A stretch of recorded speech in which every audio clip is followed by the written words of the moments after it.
I think I know I'm in love when I think I see him everywhere. Met him when I was 13. He smooched me on a bus. Well, she's the one for me. We've only just begun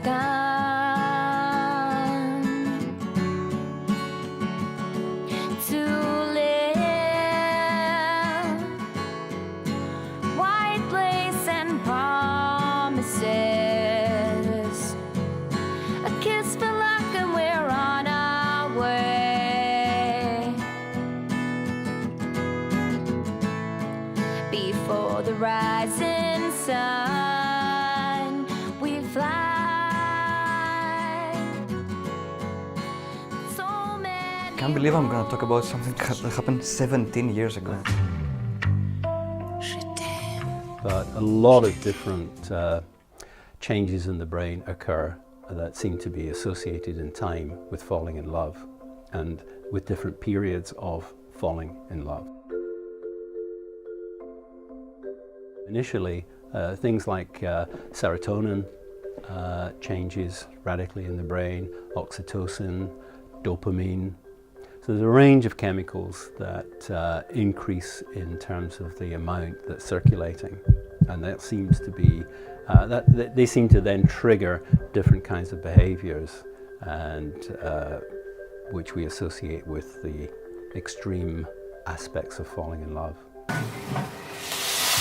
So I think if you show that you know how to handle gentle food, maybe you can handle gentle feelings, or I don't know, something like this. I don't know how it works.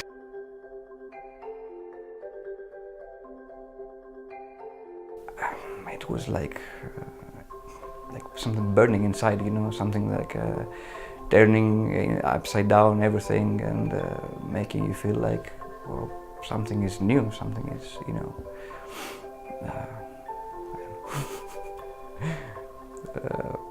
crazy.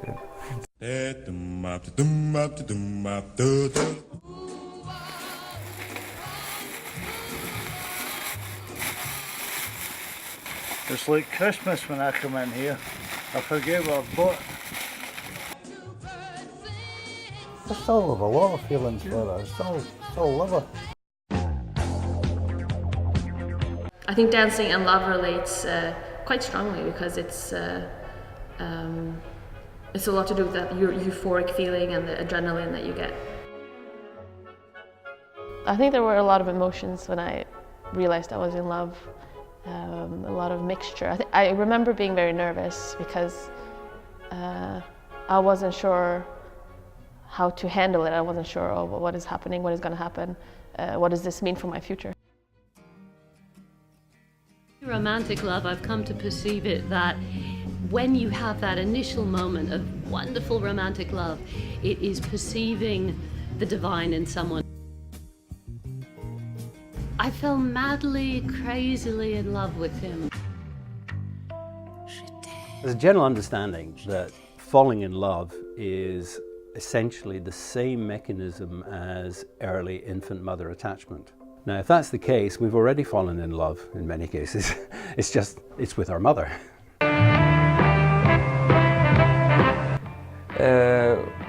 I don't know if it's to do anything with my mother or anything, but it has the same hair color, if that makes any sense. It's a different kind. It's not romantic love. It's happening again for the first time. So obviously there's a big gap between early infant attachment and the point at which we tend to fall in love. That's why it's special. It's because it's the first. So it's happening in a vacuum, and therefore it has huge intensity and specialness.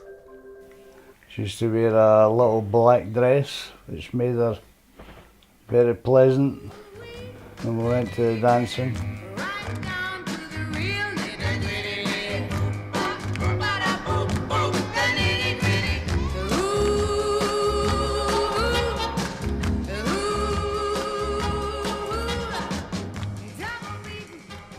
For 57 years, 58 years. We were listening to, what was that? Oasis, the Oasis album.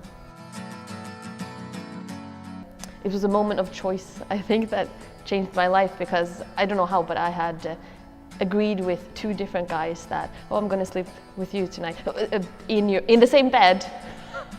In the same bed. I was 17 at the time, so nothing like that.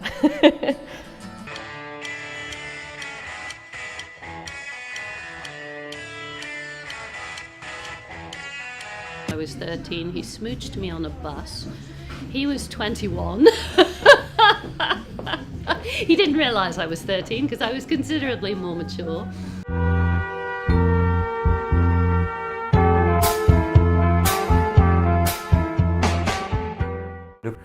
She looked like the most beautiful being I've ever seen in my life, which I can't say it's true after so many years, but yeah, she looked like something extraordinary in my eyes, you know. I was like 13, 14, and she was about the same, like 12, 13. We were just playing video games at the arcade. I saw her every night there, and I tried to play there's a row of arcades, and you try to go closer and closer to the game that she plays. I'd never talked to her actually about how I felt, but my friends did, which is not very good usually.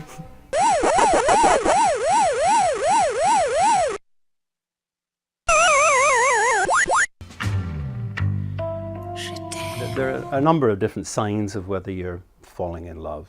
You would be obsessed with the other individual, you would be wanting to be in their company all the time, you would be not paying a great deal of attention to their faults but spending a great deal of time thinking about all their wonderfully positive assets. I didn't want her to leave me. That was a factor. I just tried to see as much of her as I could. The things you do, you start not exactly following that person. I don't want to say following, because it doesn't sound nice, but mentally I would say following a person all day long, thinking about what she does or what you would do if you were there. I couldn't stop thinking about him, and you're constantly thinking, oh, what is he doing, where is he? You keep looking for him. Is love a drug? Well, let's face it. Serotonin, vasopressin, dopamine. There are about 6 or 7 different drugs that are changing, increasing in their level of production in the brain. So yes, love is associated with changes in chemical activity within the brain. He came knocking on my door, and he was shirtless, and I think he had written "I love you" on his chest or something, and he had rose in his mouth, and I thought, this is pure madness. But I appreciated the gesture. Does love make you mad? Well, if you're suspending judgment for a start, if your stress hormones are raging, if all the emotional parts of the brain are in overdrive, then you are behaving in a quite a different way from normal. So we've moved from the sort of relatively steady state of minor changes in mood from day to day, from hour to hour and day to day, into something that's far more radical and far more extreme. I was with my friend sitting somewhere, and I saw her passing by, just walking. I didn't talk to her, she didn't say even hi, she was just looking somewhere else, going somewhere else. And I realized that I was in love with her because I almost fell off the chair, trying to follow her with my eyes, which is funny. It's like from a movie or something. Falling in love is roughly a 4-year process. The brain changes and many of the behavioral changes tend to not last much longer than 3 to 4 years. And 3 to 4 years, coincidentally, is the crucial part of child rearing. So if evolution has, in a sense, set us up so that we pair bond to protect the young child, but once the young child has reached a certain stage, then no longer needs the intensive care of 2 adults. And That's why some people suggest that we're not monogamous by nature, but that we are serially monogamous. I was really sad for, I would say, for more or less a year. So after that year, I didn't really like her at all. I don't think if it's normal.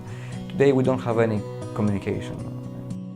I did actually get back together when I was 32 and we had a brief relationship. I still loved him, but I realized we just weren't suited. I think I still have some strong feelings for him. I saw him quite recently, just a few weeks ago, and yeah, he's still, there's just something, but I don't know if I can explain it. Actually, my first love is next door, if you'd like to meet her. Yeah. Margaret! You there? Hello. Sit down, I've got a wee surprise for you.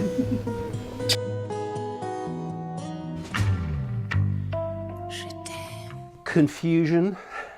We tend to fall in love when we're young. Clearly we're not experienced in relationships generally, and it often comes as a complete surprise. Things are happening in our brains that we are finding it terribly difficult to make sense of.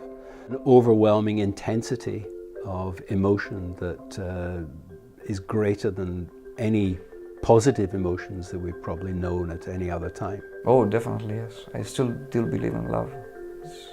It's the strongest power in the universe, probably. Dysfunctional, euphoric,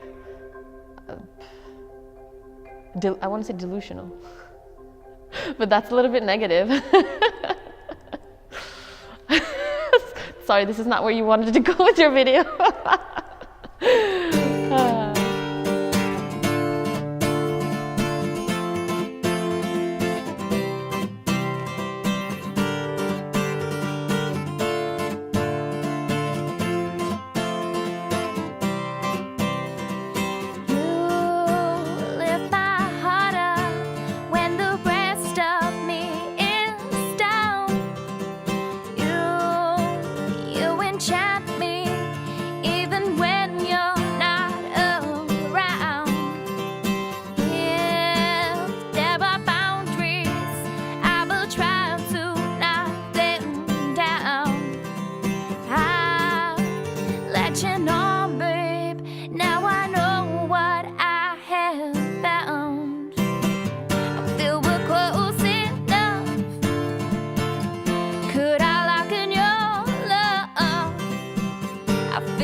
Could I lock in your